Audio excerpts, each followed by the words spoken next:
1988 में एक बहुत बड़ा सैलाब आया था, जिसकी वजह से हमें मालूम हो चुका था लाहौर में किस किस जगहों पे आगे नकासी के मसले आ सकते हैं।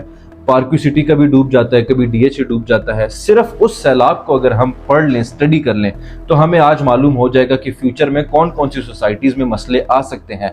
आज के दिन में तो अगर हम उसको स्टडी करते हैं और नकासी का मसला हल नहीं करते तो 30 से 40% सोसाइटीज डूब जाएंगी। बिस्मिल्लाहिर्रहमानिर्रहीम, अस्सलाम वालेकुम। आपका भाईजान मुसद्दिकुर रहमान आपके सामने हाजिर है। बड़ी अफसोस की बात है कि पिछले साल पार्क्यू सिटी में सैलाब आया था, लोगों की करोड़ों की जायदाद डूब गए थे। लोगों ने अपने घर छोड़ दिए, काफी दिनों तक कारोबार इफेक्ट हुआ था। जो बीमार थे, जो बूढ़े बुजुर्ग थे, उन्होंने भी अपने घर छोड़ दिए थे। आज कहानी वही है, सिर्फ नाम तब्दील हो चुका है। मुझे ये बात समझ में नहीं आती कि जो भी अशराफिया है हमारा, उनको अकल क्यों नहीं आती, उनको होश क्यों नहीं आता कि साल पहले 1988 से ये चलता आ रहा है। साल पहले को तो छोड़ दो, तो हमारे लाइफ टाइम की बात है ना। 1988, 2010, 2025, अब 2026 है। आज मेरा टोन इसलिए इस तरह है क्योंकि मैं चाहता हूं कि जो भी लोग इस चीज़ के जिम्मेदार हैं, उनसे मैं रिक्वेस्ट करूं कि आने वाले वक्तों में इस चीज़ों को किस तरीके से आपने अवॉइड करना है। सोल्यूशंस हैं, इतने पढ़े लिखे, इतने काबिल लोग हैं, जो इंजीनियर्स हैं हमारे, उनके पास सोल्यूशंस भी मौजूद हैं, लेकिन कोई मजाल है कि उन सोल्यूशंस पे आए। मैं इस वीडियो में इंशाल्लाह उन सोसाइटीज़ का नाम लूँगा जिसमें सैलाब आए हैं और वही खौफ वाला मंजर फिर से समा चुका है। जिस तरह पिछले साल पार्क्यू सिटी में लोगों की करोड़ों की प्रॉपर्टी वो चंद लाखों में बेचने के लिए तैयार हो चुके थे। आज लाहौर की कुछ ऐसी प्रॉपर्टीज़ हैं जिसमें जायदादें करोड़ों की हैं और लोग तैयार बैठे हुए हैं कि हमसे कोई प्रॉपर्टी लाखों में खरीद ले, लेकिन ख़रीदार वहाँ पे मौजूद नहीं है। और आने वाले वक्तों में इस टाइम पे आपके लिए वीडियो इसलिए बहुत अहम है क्योंकि कुछ सोसाइटीज़ जो अभी सेल हो रही हैं, बिक रही हैं, उनमें बहुत बड़ा खतरा है। क्योंकि हमने और मेरी टीम ने प्रॉपर तरीके से 1988 का जो सैलाब था उसको स्टडी किया है, और मैं इस वीडियो में आपको आगाही दूंगा कि फ्यूचर में किन सोसाइटीज़ में सैलाब आ सकता है और आपने उनसे बचना है। मजीद वीडियो बढ़ने से पहले जो भी इस चैनल में नए हैं, उन सबसे मेरी दरख्वास्त है, चैनल को लाइक करें, सब्सक्राइब करें, कमेंट सेक्शन में ज़रूर अपनी राय दीजिएगा। सबसे पहले तो मैं अलीम खान की तारीफ करना चाहूँगा कि उन्होंने जो पिछले साल सैलाब आया था उससे सबक सीखा, और उन्होंने पिछले साल बारिश में खड़े होके, सैलाब में खड़े होके वादा किया था कि मेरे होते हुए सैलाब फिर से पार्क्यू सिटी को अफेक्ट नहीं करेगा, क्योंकि लोगों की करोड़ों की जायदादें थी। पार्क्यू सिटी तो बिक चुका है, वहां की प्रॉपर्टी सेल आउट हो चुकी हैं। अलीम खान के पास पार्क्यू सिटी लाहौर में मजीद प्रॉपर्टी बेचने के लिए जमीन नहीं है। उसने तो जो बेचना था, जिन लोगों ने खरीदा उनको सेव करना था, और आज उन्होंने सेव किया। कुछ लोग ये कहते हैं कि पार्क्यू सिटी ने जो एम्बैंकमेंट बनाई है, जो बंद बनाया है, उसकी वजह से आधा सारा शेखुपुरा डूब गया, काला शाह काकू का एरिया डूब गया, सिर्फ अलीम खान की वजह से। उन्होंने कुछ बंद है उनको खोल दिए, जिसकी वजह से अब शेखुपुरा जलील हो रहा है। आपका उधर मुरीद के तक वहां पे सैलाब के वो असरात आए हुए हैं। वो कहते हैं ना, अपना काम बनता बाढ़ में जाए जनता, ये तो लोगों का कहना है, लेकिन एटलीस्ट उन्होंने अपने लोगों को तो सेव किया। अब अगर आप देखें कि एमएम आलम रोड कितना इंपॉर्टेंट रोड है, मतलब आपका 30 से 35% लोग कोई जॉब में जा रहे हैं, कोई अपना कारोबार करने जा रहे हैं, लाहौरी 30 से 35% उस रोड से गुजरते ही गुजरते आपका गुलबर्ग डूब गया। वहां पे पर मरला का रेट करोड़ों का है, पर मरला का रेट।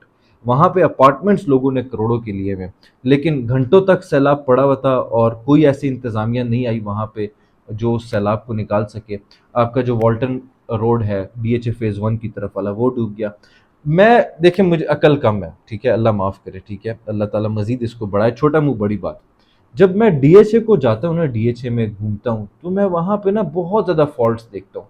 डीएचए ने ऑब्वियसली, बैरियर टाउन और डीएचए ने पहले तो पाकिस्तानियों को स्टैंडर्ड ऑफ लिविंग बताई है कि होती क्या चीज़ है। ये लोग गाँव में रहते थे, हम लोग, ठीक है, और रूरल एरियाज में रहते थे। फिर उन्होंने बताया असल अर्बनाइजेशन होती क्या है। लेकिन वहाँ पे उन्होंने मसला उनसे ये हुआ कि उन्होंने चंद सालों का सोच के डीएचए बनाया। अब अगर आप सिर्फ एक डीएचए फेज 5 को स्टडी करें, डीएचए फेज 7 को, डीएचए फेज 8 को, तो एक राउंड अबाउट जो है ना, उसको मैं कहता हूँ वो गलत है। एक राउंड अबाउट की अगर मैं सिर्फ बात करूँ कि इतना बड़ा राउंड अबाउट बनाया हुआ है और बाकी साइड्स पे रोड्स इतने छोटे हैं।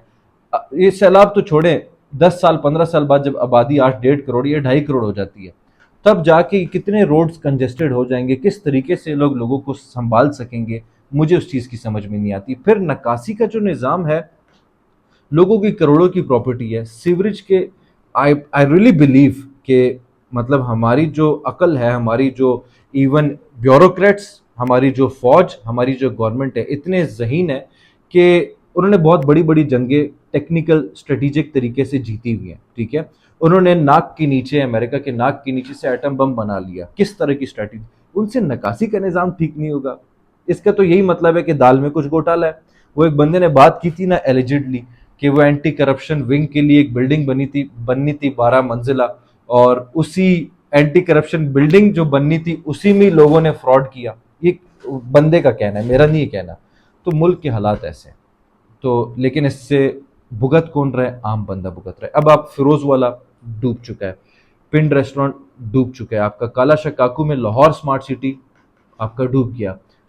اب لاہور سمارٹ سٹی میں حبیب رفیق گروپ کا تو نام خراب ہوا ہے، پیسے کس کے خراب ہوئے؟ عام بندے کے. اس کی کون ذمہ داری لے گا؟ اب امبینکمنٹس پھر ہر بندہ اب لاہور کو بختر بند گاڑی بنا لے. دیکھیں ہمیں ہمیشہ یہ جو علیم خان نے بھی کیا یہ سلوشن نہیں ہے، ٹھیک ہے. مجھے ایسا لگتا ہے گورنمنٹ لیول پہ پراپر طریقے سے مریم نواز صاحبہ سے میں ریکویسٹ کروں گا کہ دس از دا ٹائم، یہ آپ کے پاس موقع ہے کہ آپ ایک نام بنا سکیں، ٹھیک ہے. کیونکہ اس میں صرف غریب بندہ نہیں پس رہا، اس میں ایلیٹ اشرافیہ بھی پس رہا ہے. ڈی ایچ اے میں جو رہ رہے ہیں، گلبرگ میں رہ رہے ہیں، وہ تو غریب نہیں ہے نا. اس میں مڈل کلاس طبقہ بھی پس رہا ہے، اس میں غریب بندہ بھی پس رہا ہے. پھر ساتھ ہی ساتھ آپ نے یہ چیزیں دیکھنی ہے کہ جو سوسائٹیز لاکھوں روپے چارج کر رہی ہے قسطوں کی عوض پہ، کروڑوں روپے چارج کر رہی ہے، پہلے کاسٹ آف لینڈ لیتی ہے، پھر ڈیولپمنٹ چارجز لیتی ہے، وہ یہ بتاتی ہے کہ ہمارا سیوریج کا نظام مکمل ہو چکا ہے. کیا وہ ان چیزوں کو مد نظر رکھتے ہوئے سیوریج کا نظام بنا رہی ہے؟ آج کل تو جو بلڈنگز بن رہی ہیں ان کے آپ نے سٹینڈرڈ سیٹ کیا ہوا ہے نا، کہ آپ نے سیزمک انالیسس کرنا ہے، آپ نے دیکھنا ہے کہ کتنے میگنیٹیوڈ کے ارتھ کوئک کو سسٹین کر سکے گا. جب آپ کو پتا ہے کہ انڈیا پاکستان پانی چھوڑنا، یہ ہونا، مونسون کی بارشیں ایٹسیکٹرا ایٹسیکٹرا، ٹھیک ہے، عام بندہ تو یہ چیزیں نہیں سمجھتا ان سائنس پہ. ہمیں تو چاہیے سیفٹی. اس چیز کے لیے کچھ کر رہے ہیں آپ لوگ. ایسے گارڈن بھی آپ کا آدھا سیدھا ڈوب گیا ہے. روڈا کے جتنے بھی پروجیکٹس تھے، ٹھیک ہے، میکسیمم پروجیکٹس پہ ابھی پانی آیا ہوا ہے، میکسیمم پروجیکٹس پہ. دیٹ مینز فیوچر میں اگر روڈا کے پروجیکٹس بنتے ہیں، اربوں روپے آپ ڈیولپمنٹ پہ لگا رہے ہیں، انفراسٹرکچر پہ لگا رہے ہیں، سیوریج کا نظام نہیں ہوگا. میں اپنی کھوٹی میں بیٹھا ہوا ہوں گا 4 کنال کے، بارش ہوگی اور میری کوٹھی ڈوب جائے گی اور میں نے اتر کے نکلنا ہے اور اپنے پیچھے گاؤں چلے جانا ہے. مطلب یہ مطلب اس طرح نظام نہیں چلتے، اس طرح کاروبار نہیں چلتے. آلریڈی بہت سفر کر رہی ہے ہماری پاکستانی عوام. خدا را خدا را خدا را یہ مفت کے مسئلے اللہ تعالیٰ ان کو نہ دے. اور اگر آپ لوگ اس میں ہمت رکھتے ہیں اور عقل رکھتے ہیں اس چیز کو حل کرنے میں، تو خدا را اس کو حل کریں. میں ہوں مصدق الرحمان، جزاک اللہ.